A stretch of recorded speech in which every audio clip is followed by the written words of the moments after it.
अप्रैल 2023 अमावस्या कब है, जाने स्नान, दान व पीपल पूजा कब करें। ओम जय श्री गणेशाय। जय माता रानी। दोस्तों, आपके अपने चैनल शुभ मंगल में आपका बहुत बहुत स्वागत है। माँ भगवती दुर्गा की कृपा आप और आपके पूरे परिवार पर सदा सर्वदा बनी रहे। दोस्तों, सनातन धर्म में अमावस्या तिथि का बहुत अधिक महत्व माना गया है और शास्त्रों के अनुसार हर महीने की जो अमावस्या तिथि होती है पितरों को समर्पित होती है और ये तिथि माँ लक्ष्मी को भी अत्यंत ही प्रिय होती है। तो इसलिए इस दिन अपने पितरों के निमित्त दान करने से, तर्पण करने से, किसी पवित्र नदी में अपने पितरों का स्मरण करते हुए स्नान करने से पितृदोष से मुक्ति मिलती है। पितृ प्रसन्न होते हैं तो जीवन में सफलता की प्राप्ति होती है। जीवन में कोई दिक्कत हो, अगर पितरों की कृपा प्राप्त हो जाती है तो कष्टों से मुक्ति मिल जाती है। इसलिए इस दिन विशेष रूप से अपने पितरों को स्मरण करके उनके निमित्त दान करना चाहिए। उनकी आत्मा की शांति के लिए तर्पण और श्राद्ध कर्म भी शुरू करने चाहिए। और जैसे कि अमावस्या तिथि माँ लक्ष्मी को भी अत्यंत प्रिय है, तो इस दिन माँ लक्ष्मी के मंत्रों का जप करने से और कुछ विशेष उपाय करने से माँ लक्ष्मी की स्थिर कृपा हमें प्राप्त होती है। मतलब स्थायी रूप से माँ लक्ष्मी का वास हमारे घर में हो जाता है। तो आज की वीडियो में मैं आपसे शेयर करने वाली हूँ वैशाख मास की अमावस्या के बारे में। वैशाख मास की अमावस्या तिथि कब है, अमावस्या तिथि कब प्रारंभ होगी, कब समाप्त होगी और स्नान दान का शुभ मुहूर्त क्या होगा, किस दिन हमें पितरों के निमित्त दान या तर्पण इत्यादि करने चाहिए। और बहुत से व्रत ऐसे भी हैं जो अमावस्या तिथि का व्रत धारण करते हैं। तो अमावस्या का व्रत कब रखा जाएगा। और हाँ, इस बार की जो अमावस्या है विशेष रूप से बहुत महत्वपूर्ण है, क्योंकि इस दिन वर्ष का पहला सूर्य ग्रहण लगने जा रहा है। तो सूर्य ग्रहण कब से कब तक रहेगा, किन किन नियमों का आपको पालन करना चाहिए सूर्य ग्रहण में और किन बातों का ध्यान रखना चाहिए, अमावस्या पर आप क्या करें, ये संपूर्ण जानकारी आपको आज की वीडियो में मैं शेयर करने वाली हूँ। तो वीडियो को पूरा जरूर देखिए और अगर आपको आज की वीडियो अच्छी लगे तो इसे लाइक जरूर कीजिए, क्योंकि आपके लाइक और कमेंट से ही मेरा एकमात्र जरिया है जिनसे मुझे पता चलता है कि आपको ये वीडियो अच्छी लगती है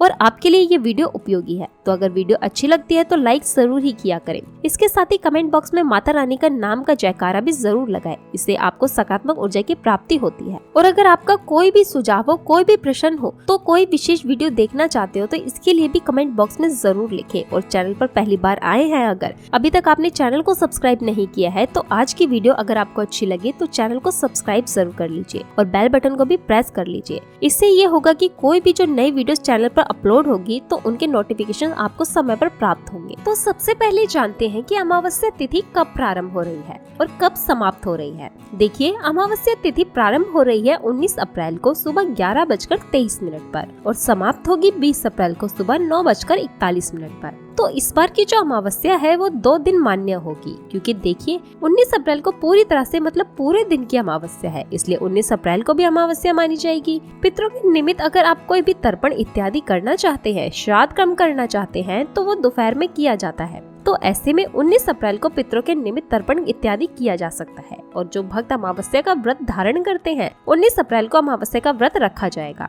20 अप्रैल को सूर्योदय कालीन तिथि अमावस्या की है, तो वैसे तो ये पूरे दिन ही मान्य होगी, लेकिन विशेष रूप से जो स्नान किया जाता है, जैसे कि पवित्र नदियों में स्नान करने का विधान हमारे शास्त्रों में पूर्णिमा तिथि और अमावस्या तिथि पर बताया गया है। तो अमावस्या का जो स्नान होगा ये 20 अप्रैल को होगा। तो इस दिन सूर्योदय कालीन अमावस्या तिथि हमें प्राप्त हो रही है, तो आप ब्रह्म मुहूर्त में स्नान कर सकते हैं। और जो भी आप दान कर्म करना चाहते हैं सूर्योदय कालीन तिथि में आप दान कर सकते हैं। वैसे दान आप 19 अप्रैल को भी कर सकते हैं और 20 अप्रैल को भी कर सकते हैं। और अमावस्या में जो पीपल की पूजा की जाती है वो आप 20 अप्रैल को करेंगे, क्योंकि इसी दिन हमें सूर्योदय कालीन अमावस्या तिथि प्राप्त हो रही है। तो 20 अप्रैल को पीपल की पूजा की जाएगी। स्नान अगर आप गंगा स्नान करना चाहते हैं, घर में भी अमावस्या का स्नान करना चाहते हैं, तो इसके लिए आप 20 अप्रैल को गंगा स्नान कर सकते हैं। और अमावस्या तिथि पर जब दीपदान किया जाता है विशेष रूप से बहुत महत्वपूर्ण होता है, तो इसलिए अमावस्या का दीपदान 19 अप्रैल को किया जाएगा, क्योंकि इस दिन शाम के समय संध्याकालीन अमावस्या तिथि आपको प्राप्त हो रही है। तो पितरों के लिए भी अगर आप दीपदान करते हैं तो आप 19 अप्रैल को कर सकते हैं। और अगर आप 19 अप्रैल को नहीं कर पाते हैं तो 20 अप्रैल को भी कर सकते हैं। चाहे तो आप दोनों ही दिन कर सकते हैं, 19 और 20 अप्रैल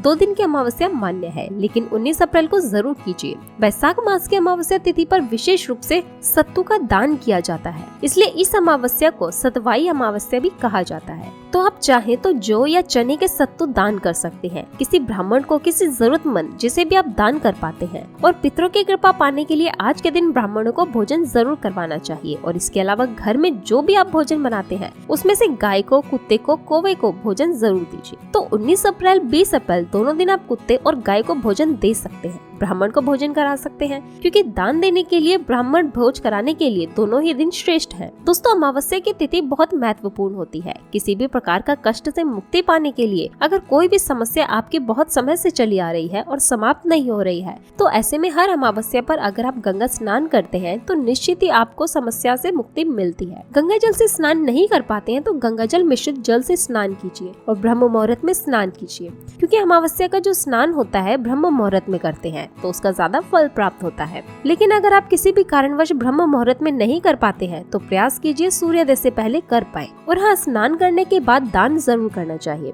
मतलब जब आप स्नान कर लेते हैं, भगवान सूर्यदेव को जल अर्पित कर दीजिए, घर के अंदर मंदिर में पूजा कर लीजिए, उसके बाद दान की सामग्री निकालिए। अब जैसे कि बहुत से भक्त ये प्रश्न करते हैं कि किन चीजों का दान करना चाहिए। देखिए, अमावस्या पर वैसे तो किसी ब्राह्मण को घर बुलाकर भोजन कराना चाहिए, लेकिन अगर आप ऐसा नहीं कर पाते हैं तो ब्राह्मण के निमित्त भोजन की कच्ची सामग्री निकाल दीजिए। मतलब खाने में जो भी चीजें प्रयोग की जाती हैं, जैसे कि आटा, दाल, सब्जियां, चावल, कोई भी चीज आप दे सकते हैं। फल का दान कर सकते हैं, वस्तुओं का दान कर सकते हैं, अपनी क्षमता के अनुसार, सामर्थ्य के अनुसार धन का दान भी कर सकते हैं। जैसे कि अभी गर्मी का मौसम है तो आपको दान में ज्यादातर ठंडी चीजें या गर्मी में प्रयोग करने वाली चीजों का दान करना चाहिए। जैसे कि आप जूते दान कर सकते हैं, छाता दान कर सकते हैं, सूती वस्त्रों का दान कर सकते हैं। तो अपनी सामर्थ्य के अनुसार आप दान कर सकते हैं, कितनी भी आपकी क्षमता हो, लेकिन दान निकालना जरूर है। इस बात का ध्यान रखिए, अपना भोजन करने से पहले आपको दान की सामग्री निकाल देनी है। अगर आप ब्राह्मण भोज नहीं करवाते हैं तो हाँ, दान निकालने के बाद जितनी जल्दी हो सके किसी ब्राह्मण को या किसी धर्म स्थान में भिजवा दीजिए।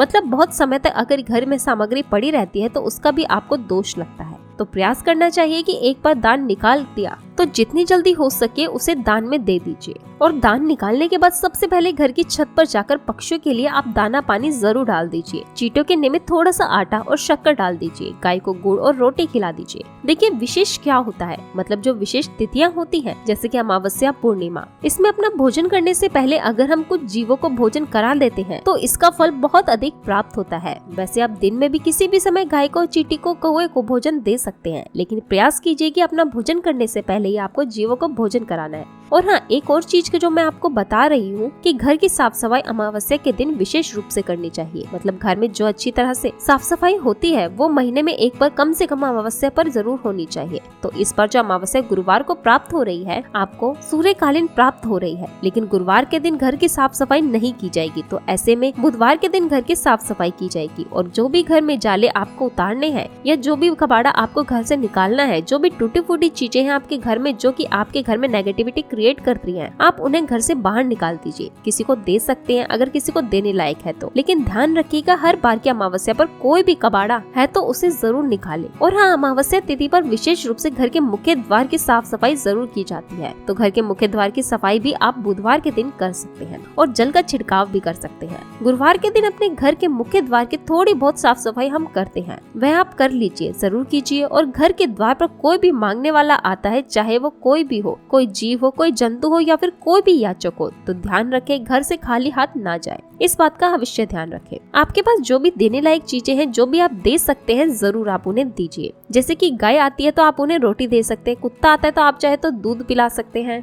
इसी प्रकार से अगर कोई मांगने वाला आता है तो यथाशक्ति धन या फिर वस्तु का दान कर सकते हैं, अन्न का दान कर सकते हैं। आज जितना हो सके दान करना चाहिए। और अमावस्या तिथि है तो विशेष रूप से जब आप घर के साफ सफाई कर लेते हैं, स्नान कर लेते हैं, उसके बाद से पूरे घर में गंगा जल का छिड़काव कीजिए या फिर शुद्ध जल में थोड़ी सी हल्दी और तुलसी के पत्ते डालकर इससे भी आप पूरे घर में छिड़काव कर सकते हैं। घर का शुद्धिकरण हो जाता है। इससे घर में जो भी नकारात्मक ऊर्जा होती है वो निकल जाती है और सकारात्मक ऊर्जा का प्रवेश होता है। आज घर में आपको कपूर अवश्य प्रज्वलित करना चाहिए। आप चाहे तो गूगल की धुनी भी कर सकते हैं, लौंग और कपूर जलाकर भी पूरे घर में धुनी कर सकते हैं। लेकिन ध्यान रखिए, आज घर में धुनी करना अत्यंत ही श्रेष्ठ माना जाता है। इससे पितृ प्रसन्न होते हैं। प्रयास करना चाहिए कि सुबह जब पूजा करते हैं ये समय भी धुनी करे और शाम के समय भी धुनी करे। और 19 अप्रैल और 20 अप्रैल दोनों ही दिन शाम के समय घर के मुख्य द्वार पर सरसों के तेल का या तिल के तेल का दीपक अपने पितरों का स्मरण करते हुए जरूर प्रज्वलित कीजिए। इससे आपके आपके पितरों की कृपा आपको प्राप्त होती है, पितृदोष से मुक्ति मिलती है और दीपक प्रज्वलित करते समय अपने पितरों का ध्यान कीजिए। और हाँ, जो भी आपकी परेशानी हो, बहुत समय से आप परेशानी में है, तो अपने पितरों का ध्यान करते हुए अपने दोनों हाथ जोड़कर पितरों से क्षमा प्रार्थना कीजिए कि जाने अनजाने मुझसे या मेरे परिवार से कोई भी भूल चूक हुई हो तो हे पितृ देवता, आप सब हमें क्षमा करें,